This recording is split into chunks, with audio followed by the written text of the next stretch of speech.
What's going on YouTube? Jamie the Kid 00 here. I'm coming at you guys with my first tournament diary in like ages. I'm not sure which tournament diary number this is, but you'll see it in the title. So today was my first locals back in Wales since I went home for Christmas, which was fun and games.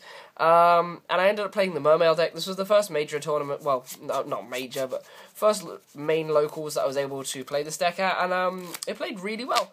I ended up going 4-1. Losing in the final round to Macro Rabbit, which was, to be fair, an expected loss, because Macro Rabbit is, in my opinion, this deck's worst matchup. I ended up taking first place. As I said, going 4-1, my tiebreakers meant that I took first place, because I was the only person EXO after round 4. I think there were only about 20 people left in the event. But the deck played, as I said, it played really well. There isn't much I would change at the moment. The side deck I would change. But at the moment, the main deck operated really well. I didn't find anything that was really failing for me, except for maybe the third salvage. But otherwise, I'm pretty happy with it. So let's just get into the deck profile of how it went together. And you guys can, of course, feel free to tell me what you thought. And then after this, I'll go through my matchups. So I played 2 Megalo. I don't like 3 at the moment, just because sometimes when you have 3, you just end up pitching off the third for your Megalo summons anyway.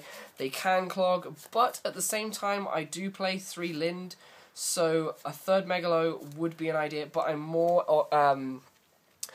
tempted to opt for, instead of a third Megalo, 1 Mermail Abyss lead, because Abyss lead is much bigger than Megalo, and the sneak peek is next weekend for us, so figure why rush into getting another Megalo when lead is just around the corner.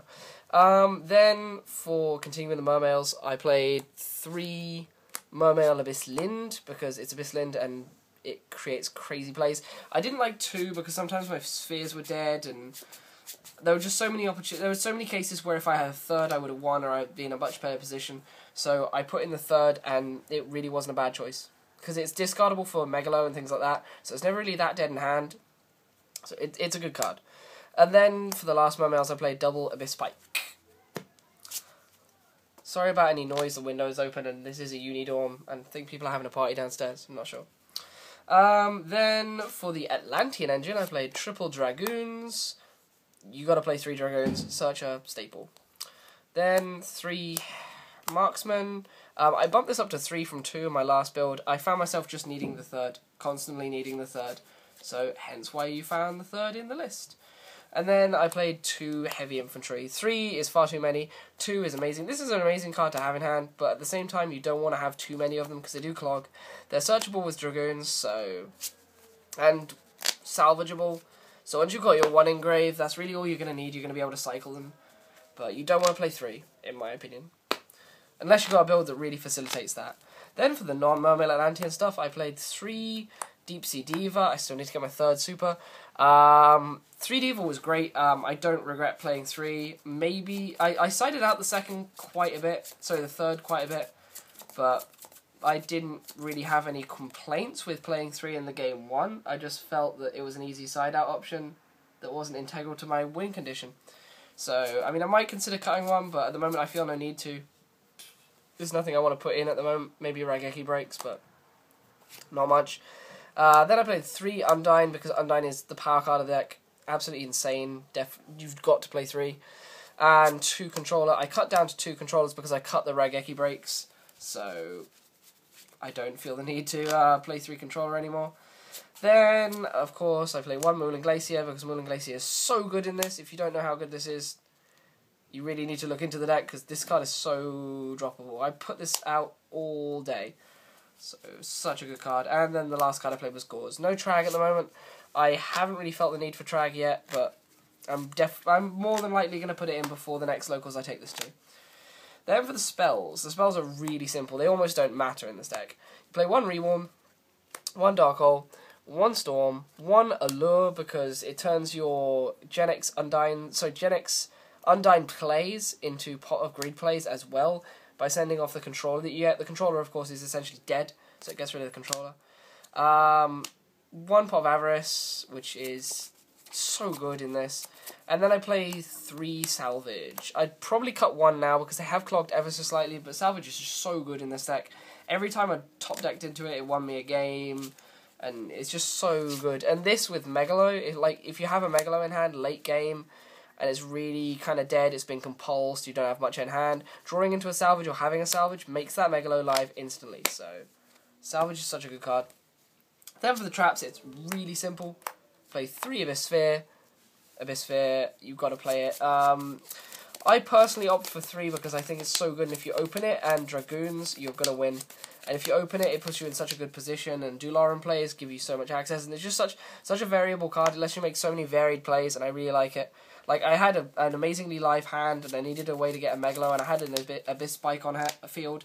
So I went Diva, get Marksman, fuse with the Pike, sync with the Pike to make Dularan, activate this to get Megalo, bounce everything but the Dularan back to hand, activate Megalo's effect, get a new sphere, set 2 spheres, swing for 2-4 and 3k, and crazy plays.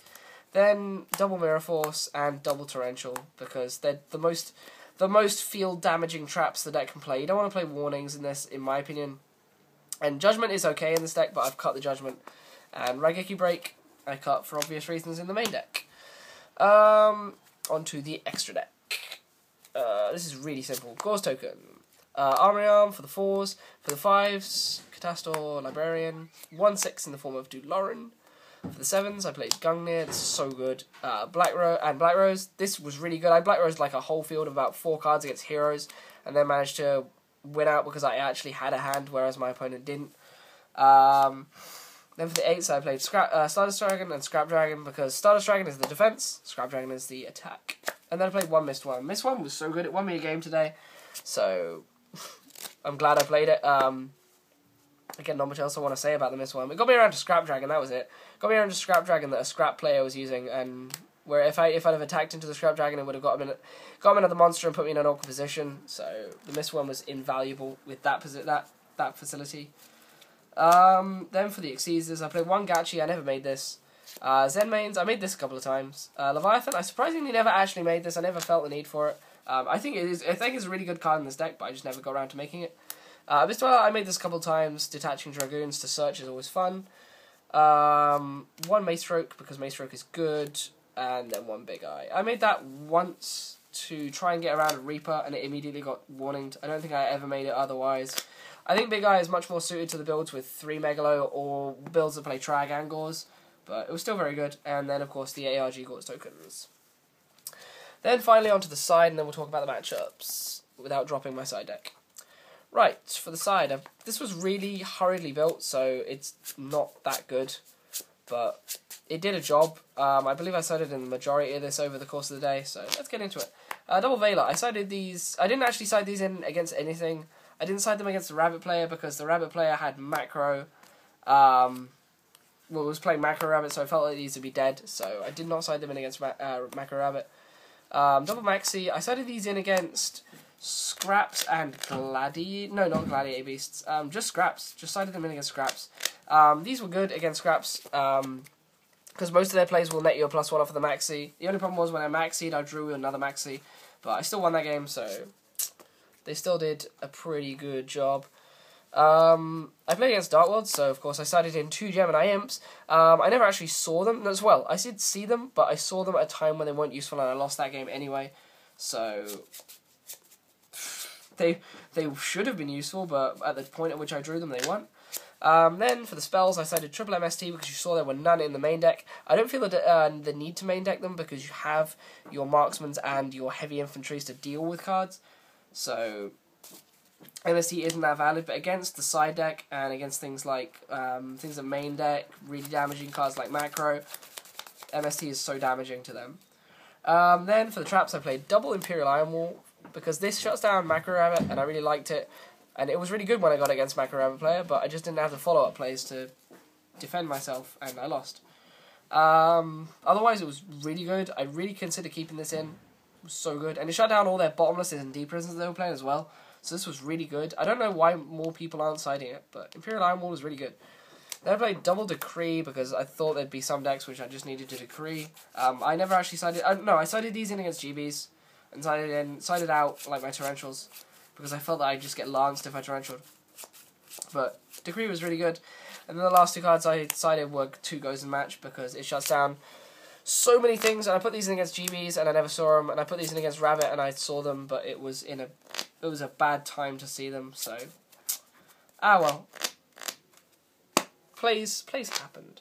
So how did today go overall? Round 1 I ended up playing against I ended up going against a Gladiator Beasts player. He's a fairly new player, I believe. But game 1, he was able to drop Thunder King on me, and I immediately just lost to that Thunder King. He went Thunder King, set, warning, judgment, lance, and you can see how that went. I had Lind, but he was able to warning the Lind's effect, and it shut me down from there. Then game 2, he had Thunder King again, and it was a massive grind game to pull it out.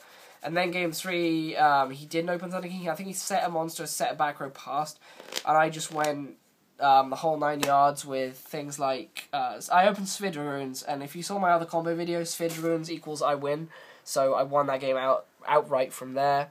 What was my round 2 matchup? I've already started forgetting my matchups, which is shameful.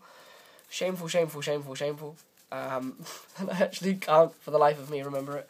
Round 2, I ended up playing against Scrap Geargia, I believe. It's a friend of mine who has long damaged my tournament scorings with his rather crazy Geargia deck that plays scraps, but Geargias sadly really do lose to Mermail, so I ended up 2-0ing him because Marksman kills Geargia armor, and I had various ways around his Scrap Dragon, so that's how that went.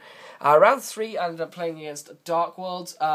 This was really simple. Round 1, he opened all spell traps.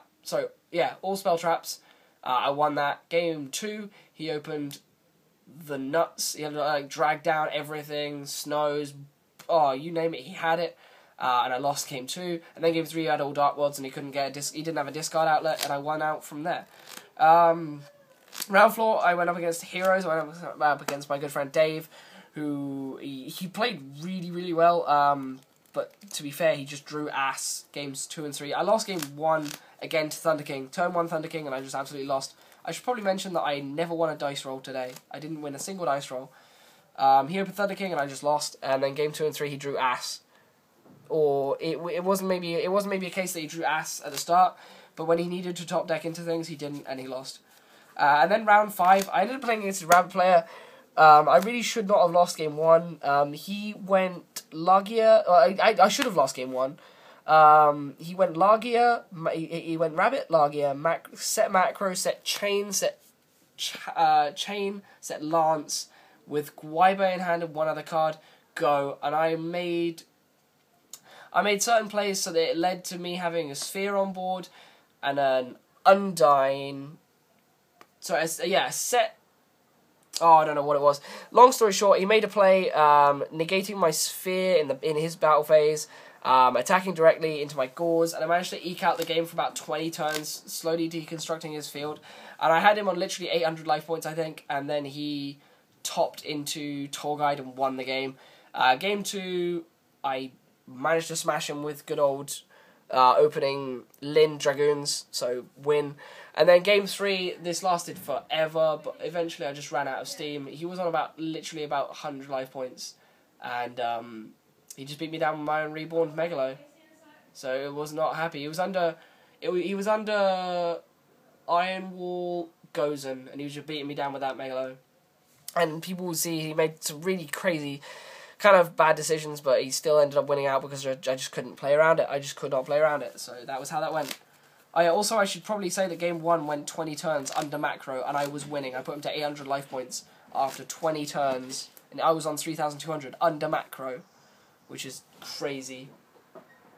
But yeah, otherwise the tournament went really well. I was really happy with how everything went. I'm really happy with this deck. This deck is really good. I'm definitely looking forward to the expansions Cosmo Blazer will give us. All the cool new stuff coming out in the next set. But otherwise, this has been a pretty long tournament diary. Thanks for listening all the way through it. And I'll see you guys in 2 weeks with another tournament diary, or I'll see you tomorrow with a Cardfight Vanguard tournament diary. Otherwise, have a good one. Peace out, guys. This is Jamie the Kid 00. I'm glad to be back. Bye.